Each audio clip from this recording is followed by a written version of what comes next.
এখানে একটা যোগ অঙ্ক লিখে রেখেছি 1 + 1 = 0। হয় কি 1 + 1 = 0 হয়? 2 হওয়ার কথা, 0 হলো কেন?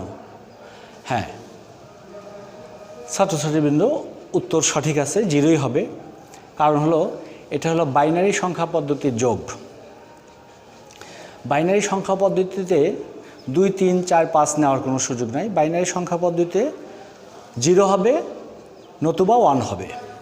কিভাবে হয় আমরা একটু দেখি।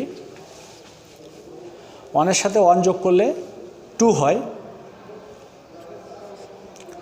কিন্তু এর বাইনারি সংখ্যা পদ্ধতির ভিত্তি হলো 2।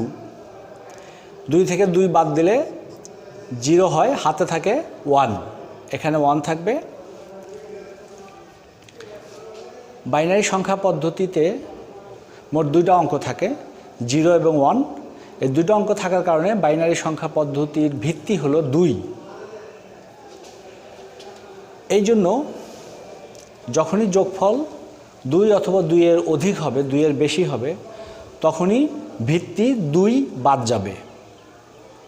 এখানে তাই হয়েছে, 1 + 1 = 2 হয়, এই জন্য ভিত্তি 2 বাদ দিয়ে রেজাল্ট হয়েছে 0।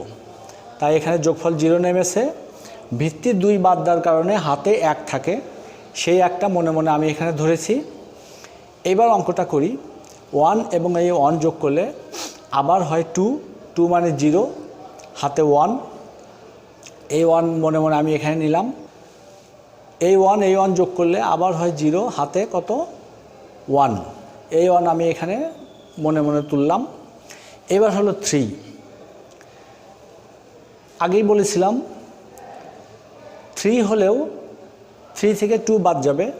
আমরা জানি যে 3 থেকে ভিত্তি 2 বাদ দিলে 1 থাকে। এই 1 হাতে কিন্তু 1 থাকবে, এই 1 এখানে থাকবে। কোনো সংখ্যা না থাকার জন্য 1টা সরাসরি এখানে বসলো। বাইনারি সংখ্যা পদ্ধতিতে এই 2টা সংখ্যা যদি আমরা যোগ করি, এটাই অ্যান্সার।